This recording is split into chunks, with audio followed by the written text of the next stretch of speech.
Boom, we're under the hood. So let's jump in tonight. We're going to pull this back. Let's go youth first. The big thing, if we look at each level, we have youth, high school, college, pro. We start to evaluate how much time do we have in the year. And we look at general guidelines. So the graph you see on screen tonight is actually designed as our recommended year in training and in game, or off season, in season. So in the youth case here, you see 50% is in season, and then 50% of the year is off season. So problem is, as many of you guys have recognized, this is not what actually happens. This is not even close to what actually happens.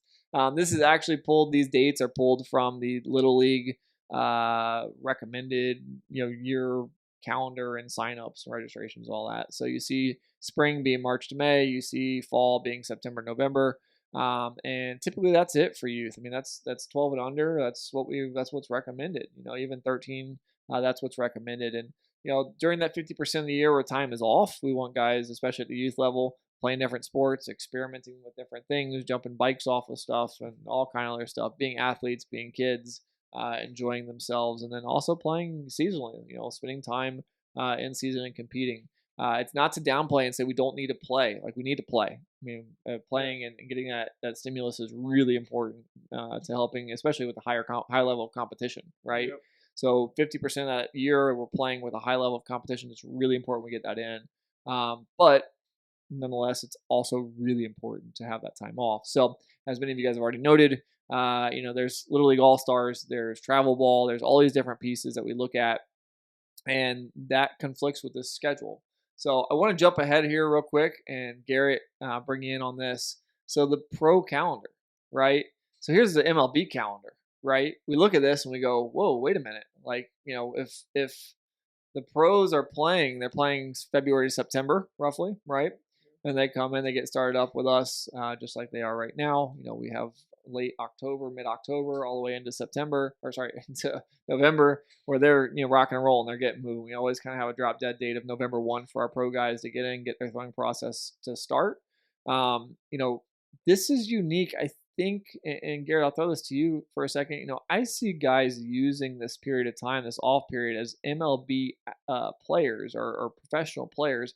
I see them using it to uniquely craft not only their throwing, right, and what they do from a throwing standpoint, building up for the next season, but their lifting as well.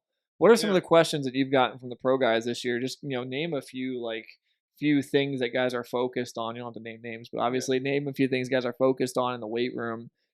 Just some examples of things that guys are focused on during this 4 or 5 month period. Yeah, so some of our guys are really focused on either gaining weight from the season because they've lost 20-some pounds, and that's just nutritionally, and it's just getting back to training, which is always a big thing, is having a time to actually focus on weight gain and actually training is important because obviously during the season, they're focused on performance, not so much weight.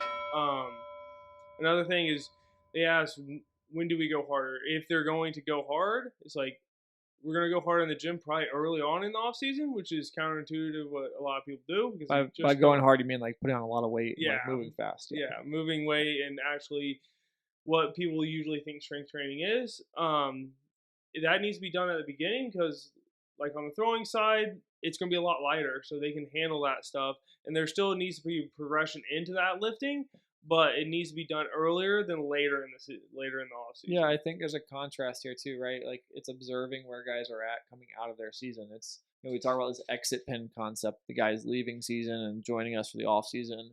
And there's this period where we get to evaluate them. Some guys start up in PT. I mean, some guys literally start up. It's not because they're like fully hurt, as they're trying to build back, and correct some of the issues that have kind of, reared their head during the season. So this is a giant contrast. I mean, to listen to all the things we just talked about, right? Like correcting the body, gaining weight, like focusing on output. Like, these things are built during a period of time in which we can focus on a longer duration and creating these outputs. So let's go back to that youth calendar real quick. Let's just take away this pro calendar. Let's go back to this youth calendar real quick. And let's start to think, what if that concept, those thoughts, what if they trickled into the youth annual calendar, right? ASMI has a study out that shows that if an athlete's playing competitively more than 8 months of the season, or 8 months of the year, right, they're higher risk of injury. Okay, wait a minute. How many youth athletes are playing more than 8 months of the year? A lot of them, right? How many pro athletes are playing more than 8 months of the year? Not one, right? Well, maybe a couple if they're playing winter ball, things like that, but very few, right? The majority of them are taking that period off. They're taking 4 or 5 months off and developing. So let's start to flip this, right? I remember Jamie Moyer. Remember Jamie Moyer? Yeah.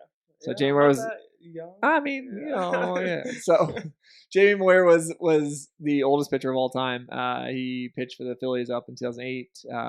Gets the Rays in the World Series. It's one that I really remember. Jamie was around my high school when I was coming up. I remember Jamie asked me one day, I was rehabbing at the time, I was like 16. Jamie asked me, he goes, "Hey, how many months of the year do you take off?"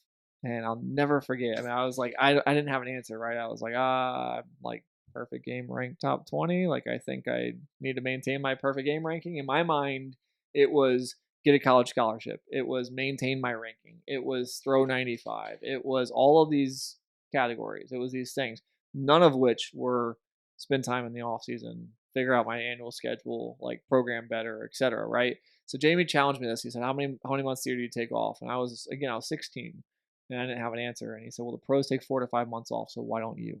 They completely in the moment stopped me. I didn't have an answer for it, right? But neither did my coaches, neither did my family, right? Nobody really thought about it. Nobody ever said anything about it. It was just assumed that this process, the industry was giving me the best process that was right for me. And that wasn't the case. The baseball industry is broken. It doesn't work. Like, we look at the youth program, the youth level, we've got people making money off the backs of youth athletes. We've got, guys in high school that are developing and trying to become, they're maturing physically, right? And they're trying to become their best athletic self. And you got coaches who are in it for themselves for a paycheck, and that's not right. So without digressing into that too much, but we look at this calendar, right? And the question becomes, parents, and players, like at the youth level, especially, what do you have to lose taking 50% of the year off? Like, I don't remember, but maybe one little part of my 12-year-old. Like, I remember All Stars a little bit. We had a great team. Like, I don't remember any of it. Like, you're not, the rankings don't matter at that age. You're not going to get recruited at that age. Like, what does it matter? Your kid's going to develop. You need to be developed, like, by playing great competition, but it doesn't mean that you have to do that year round, right? So let's throw that out for a second. Now let's move on to the high school, because this is a big one, okay? And this is what we hear a lot of. And you and I, we fight this every single year. We have this conversation. I feel like I'm just yelling at a wall. So I'm going to continue to yell at a wall on this one. So we look at this calendar, right? And let's align this. Let's look at the high school calendar here. Let's align this. 42% of the year we recommend is an off season. Now we recommend that in the fall, but that could be done in the summer too. It doesn't have to be fall, right? And we talk about, okay, if we're going to take this time off, like let's look at the pro calendar. Let's mirror the pro calendar real quick. We're trying to become professional athletes, right? Boom, October, January, 42% off, or 42% of the year is off, right? Let's go back to the high school calendar. Boom, 42% of the year is off. That seems to make sense. We play all spring, we play all summer, take time off, develop, rebuild our body, focus on the things that we just talked about. Yep. Gaining weight, especially at the high school level. A lot of these kids need to gain weight, right? Get bigger, stronger, faster. We need to build a throwing program, shut down, build up. Parents ask me all the time, how much time should we take off and not throw? Well, if you want to take time off, you got to have time to build back up. That's really what it comes down to. And that means that we have to plan the year. It takes 4 months to be season ready if you take a month off, right? So that's 5 months in total. Take 1 month off, get in the weight room, get big and strong. Take the next 4 months, develop yourselves, build up that fitness level, that capacity for a season from a throwing standpoint, jump into your spring season, have a great year. Here's the problem, right? Here's the problem. This is what we see every single year, and it happens time and time and time again. This is not me being selfish. This is not me pointing direction or finger or trying to get kids to come into our facility. This is strictly by the facts. Again, let's go back to the data, right? ASMI saying if guys play more than 8 months of the year, they're at a higher risk of injury in terms of playing competitively. We talk about in terms of throwing progressions, regressions. We know guys are at a much higher risk of injury if they're not built up from a chronic workload standpoint, right? So if you want to throw 4 innings, guess what? It's going to take roughly 3 to 4 months to get you built up to handle that if you're starting at 0. You guys, it's been recommended that guys take a month off and don't throw for a month or 2 weeks or whatever that is. Guess what? It takes 4 months to build up. So we need to find that period of time and build in it, right? And so here's the issue, right? Springtime, you got your high school coach, and he makes decisions on whether you play varsity baseball or not. Uh-oh. Well, his prerequisites to you playing varsity baseball that you play in the fall. Oh, great. Now I have to play fall baseball, right? So now I've got spring and fall where I have to play high school, and I have to basically appease this coach in the fall in order to play in the spring. Okay. Now we go to summer. I've got a travel ball coach who I tried out for, by the way, in December or November or October, whatever it was, January, right? I tried out for this coach, and he's now letting me play all summer. So I'm gonna get a bunch of innings all summer on the travel circuit, right? I'm gonna move into the fall. Guess what's in the fall? Jupiter, right? So we got to go to Jupiter and play in that event. And so these guys, they build, they basically start playing year round. And the high school schedule, the question is, when does the madness stop? We're so concerned about politics. We're so concerned about the emotions and the reaction of a coach that we don't stop to think about ourselves. This isn't about you and I. This isn't about the high school coach. This isn't about the travel ball coach. This is about your future. This is about doing what's right for you to get where you need to be. Now, I got news for you. Our facility, the way that we set it up, we structured it. We work for, mainly pro guys. We work in the private space. It allows us a lot more freedoms in terms of financials to buy technologies, right? Those technologies help us assess. So when we start talking about evaluating ourselves, getting into the off-season program, you and I have talked over and over and over again about how important it is to assess, right? Think about it. How many pieces of technology do you think we have in the assessment process for the strength and conditioning side of things? I mean, four, five, yeah. right? And all of those products, the cheapest of those products probably being $400 is my guess, right? So it's not to brag about our facility or the price. I'd rather we didn't pay that money on those things, right? But it's to say that we have this technology that's helping our guys evaluate themselves. It's helping us look objectively at what we do. Now, I can't expect a high school to have that. Okay. So it's nothing against the high school. It's just that, like, at the end of the day, I put all this time and effort. I wanted to experience those things. Like, the salary that we work off of is based off of our private space, right? Not off a high school salary. So, but what's important for a high school coach? Well, he has to have a job. He has to have that salary. So guess what? He has to have guys play in the fall, right? And he has to have guys play in the spring. That's his job. So if all of his guys disappear in the fall and don't play, guess what? He ain't getting that stipend, right? So he's gonna be upset. And at the end of the day, this isn't against high school coaches. I love high school coaches. They work their butts off, especially most of them. Some of them are doing it for volunteer. They don't even make money doing it, right? So, but when they start to say, hey, you can't play in the spring, you're not gonna make varsity, I'm gonna stick you on JV, and they use it as a leverage point to say you can't play fall, well, that goes against a lot of things. But most importantly, it goes against the schedule that's best for the athlete. And this schedule has to be observed. This schedule has to be what's right. The athlete has to take ownership of what is right for them. So in this case, we look at the schedule again. When are you making your decision as a high school athlete? You have to make it in the summer or the fall. If you want to take the summer off and listen, it's nothing against a high school coach. Again, if you want to take and just play high school baseball, you want to play fall baseball and spring baseball, don't play with the summer. Simple as that. Take 4 or 5 months off during that summer period after spring ends, and you're just not going to play travel ball. Reality is most people think that they're going to get exposed, that they're going to get seen by playing summer ball. So, do you get seen playing high school ball? Probably not. Do you get seen over the summer? Probably more so. So, again, priorities. We have to value ourselves. We have to, as a family, sit down and have a conversation and say, hey, listen, it's about us, right? How many kids each and every year, think about this, how many kids walk through our door, miss their opportunities to go to the next level just because they never took the time to actually develop, right? They're in our place for 1 or 2 months. They utilize all of our stuff. They love our process, but then they go and we hear this complaint, oh, my coach isn't going to let me do that. We hear that all the time, right? Think about it. Like, how many guys miss their opportunity to move forward in their career because of that? Crazy. Absolutely crazy. From a strength conditioning standpoint, how many months would you ideally have a guy in the facility in preparation for the season? At least like 4 or 5. Where again, going into the throwing schedule, having those, you're taking a month off, and we know the first 2 months of throwing is going to be light. That gives us 3 months roughly where we can gain weight, lift heavy, get after it in the weight room, and then once you start throwing more high intensity and having that stuff on the throwing end, reducing that. So another 4 to 5 months is really where to develop those skills and being able to go to get strong is important. And younger athletes, freshmen, sophomores in high school, it's probably a little bit longer because they're going to have to be movement. Like if we go back to our movement phase or what we go through from a lifting standpoint is they're going to have to learn how to lift so they can actually lift heavy to actually become strong. And that's a couple 4 to 6 months added on to that when they first start up. And then once they get to the level of trap bar deadlifts, they can actually load the bar and get after it and actually become really, really strong. So I know these answers, but I want to flip them to you. I'm going to tee you up. You ready? Okay. I'm going to flip them to you. Just hit them out of the park. Ready? So how long does it take for us to start to see actual change in an athlete? 3 to 4 months. Okay, 3 to 4 months, right? So in terms of weight, what's a good expectation? Even guys that press their absolute hardest, right?